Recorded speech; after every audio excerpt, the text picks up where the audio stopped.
Hi, my name's Aaron. This is Arnold's Outdoor Life. Posted on one of my backpacking Facebook pages if anybody would like a video of how I do my meals for backpacking versus buying the freeze-dried stuff. This first video is just kind of going to be a spiel, I guess. Just kind of a rundown of the dehydration process. How to prepare, like if there's any pre-prep for dehydration and stuff like that. For a long time I wasn't backpacking. I did a lot when I was younger, like in Boy Scouts, and then there were some situations going on in my life that I didn't backpack for like 20 years. But I recently got back into it probably about 3 years ago. Really hardcore the last two. I guess you could say I've been going out to Wyoming for the last 2 years. And this coming up year, I'm actually taking like 6 weeks off work.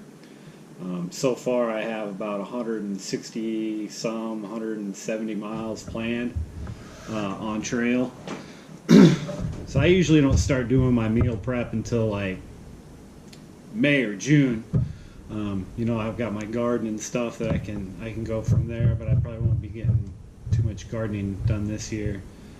So I'm going to go ahead and get started now so I can kind of spread my expenses over the next 6 months. I mean, food-wise, it's not the expense isn't that high. But anyway, as far as dehydrating, if you're really seriously getting into making your own meals, buy a good dehydrator. Don't just get something cheap from Walmart or Target or wherever. Go ahead and just spend your money. Big upfront cost. I can't remember what I spent on mine. It was like $200 or something. I got an Excalibur. My dad used to do a lot of dehydrating. With those, circle stackable ones. This blows it out of the water. I love it. You can do anything in it. You can make yogurt. You can dehydrate anything. I've probably put close to 300 or 400 pounds of beef through it with jerky and making pemmican and stuff like that. But it pays for itself in the long run. Like I used to do a lot of canning. I got away from that after doing some research. Dehydrating is like half the cost of canning. The shelf life is exponentially longer.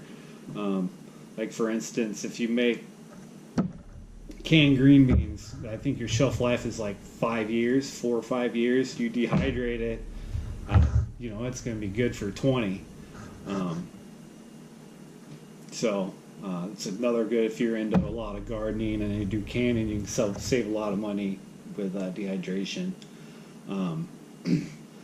Obviously one of the biggest reasons people do dehydrated meals for backpacking is weight. It's a lot cheaper than buying the freeze-dried meals. I've actually never bought any. I'm sure they're absolutely fabulous, but I just can't justify spending almost $10 a meal. Usually it's a two-person meal, so it's more like $5 a meal. But that's just me, the frugal side of me, I suppose. Also, you're a lot more options when you make your own, especially if you're on special dietary needs. Lactose intolerant or gluten intolerant. As far as what prep you need to do for like vegetables, there's not a whole lot of prep. Like with fresh vegetables, like I was saying, me having the garden and stuff, obviously you're going to want to blanch and shock your vegetables first. Last year I tried doing frozen vegetables. They were all right. I just took them, thawed them out, and dehydrated them. I still think they were still like underdone. A little too al dente for my taste, especially like with the corn and the green beans. But after doing research, it's corn and green beans don't rehydrate the greatest unless they're cooked well. So this year I'm going to try doing canned, since I'm not going to be able to grab from my garden. Also, as far as vegetables going. You can make a lot of snacks out of vegetables, like I do beet chips and zucchini chips, all that good stuff. This year I'm gonna try some different recipes, like I was saying on my post. A lot of them I found on online. I'll leave the links to where I found some of these recipes. But being from the colon industry, I've always found that recipes are just a guideline. You can change, adapt however you want to do, unless you're baking. Baking is a science, actually. I won't get into that. I don't want to make this video too terribly long. Starches. I usually stick to like rice. I'm doing pasta this year. Like the last 2 years has been strictly rice. I'm going to use instant rice this year. The last 2 years I've tried to make my own instant rice. I don't know if I was just using a cheap rice, but basically if you want to try making your own instant rice, it's pretty simple. Basically you cook your rice and then dry it, and it's supposed to rehydrate like instant rice would, but I found it didn't. I'd actually have to simmer it a little longer than instead of just letting it sit in the bag. I'll also leave a recipe for my egg noodle recipe. I just dried it out yesterday. It dries super quick. It's super cheap to make. Egg noodles like you would find in a stroganoff or something like that. I'll put my recipe for my fresh pasta as well. I started making fresh pasta years ago. I never buy the stuff in the store anymore. I mean, it's so easy to make, especially if you have a pasta roller. If not, it's a little bit more difficult. You could even make your own instant mashed potatoes. That's pretty simple. Basically, you just make mashed potatoes without the butter in it. Dry them out until they powder. Also, I do sweet potato chips. As far as starch, they make a nice snack. Meats, all meat you're going to want to cook unless you're doing jerky. Like I use a lot of ground beef. I suggest using a lean meat, but if you're making ground beef, it doesn't make a difference because you're going to have to drain it anyway. So basically, you're going to cook your beef, you're going to drain it, I usually put it like on a cookie sheet, cool it in the refrigerator, and then once it's cold, it breaks apart really nicely, and you can put it in the dehydrator, dry it that way. Don't do chicken. It's a big mistake I made my first year. If you more than welcome to do it if you're not on a super long hike and you've got time to simmer the chicken for like 20 minutes. Otherwise, it's just way too tough. The only other option you're going to have there is if you get those little chicken pouches if you really want chicken. It's just, I guess, pretty close to the end of what I really want to talk about in this video. I'm going to kind of explain how I eat on the trail.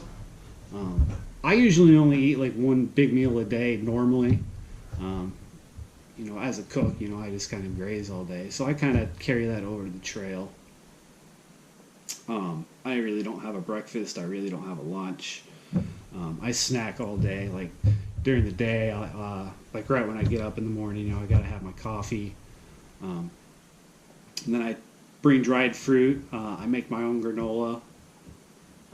It's packed. I usually throw some high protein stuff in there like nuts, sometimes some chocolate. Last year I made it. I put I found this chocolate flaxseed stuff in the grocery store. I threw it in there. It was all right, but I've seen some people actually take protein powder that like bodybuilders and stuff use, and they'll add that into some of their stuff. I don't see it really necessary, but usually that's what I'll have for. I'll eat a little bit, then once I get on the trail, I'll stop and snack here and there, and then I'll also have I'll make a little baggie with my jerky, and I usually have my sweet potato chips, zucchini chips, beet chips, stuff like that.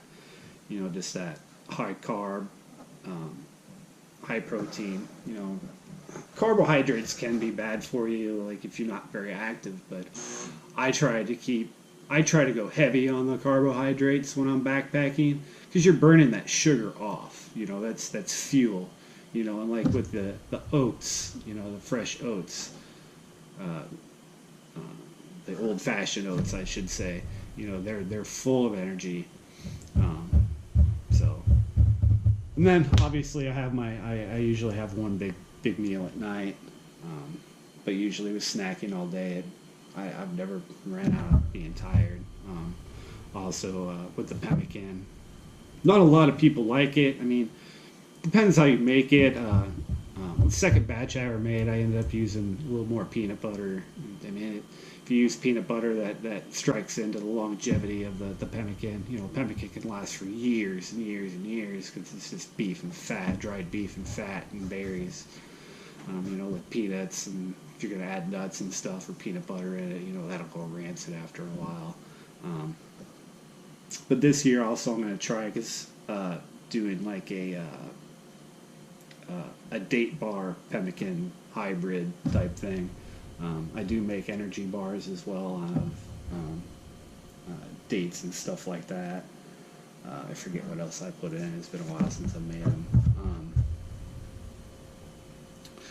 You can also make like your own Cliff bars and stuff like that. This is kind of getting away from the dehydration part of it, but just kind of explain how I try to do stuff homemade and that are packed full of energy, energy providing foods and such not, and all that good stuff. But like I said, this video is going to be kind of boring, so my next video I should have up tomorrow or the day after. I'll actually show the process, you know, loading up the dehydrator, what it looks like before and after it's dried. And then if I have time in that video, I'll probably show the rehydration process as well. But like I said, you know, it's easy, but it's not. It's time consuming. A lot of people have told me, "Oh, I don't have time. I don't have time to do all this dehydration and make my own meals." If I got time, you got time. I work 50, 60 hours a week at my job. I'm trying to get my own leather business up and running. You know, that's another 10 to 20 hours a week. More like 30 probably, you know. So, I mean, dehydration, it's kind of like throw it in, forget about it, go up, rotate it every couple hours, it's done. You know, so more into the fun stuff tomorrow. But thanks for watching, guys. You know, if you heard about this from that Facebook page, if you can go ahead and like my page, you'll get notified. Push the notification button. You'll have notifications when I do my next videos. I think I'll probably do a full video on my jerky, and probably not my pemmican. I got enough pemmican and to last for a long time. And like I said, not a lot of people like it, so I probably won't do a video on that.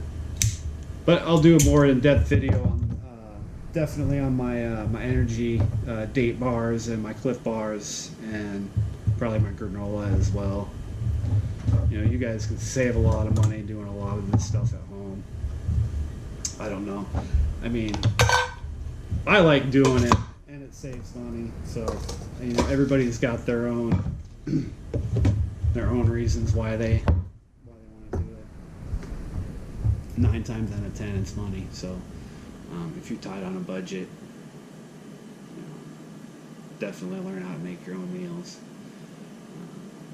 Like I said, with this big trip, there's if I were to buy freeze-dried meals for, I'm looking at probably about 25 days on the trail between the four or five like 40-mile loops that I'm gonna do.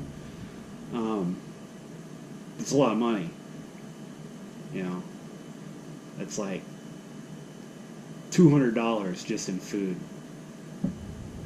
Whereas with these meals, I might spend $50 or $75, maybe. So, just food for thought. Like I said, like my channel, subscribe if you want to see more. Like I said, this is going to be a boring video, so we'll see what the next one brings. Thanks a lot, guys.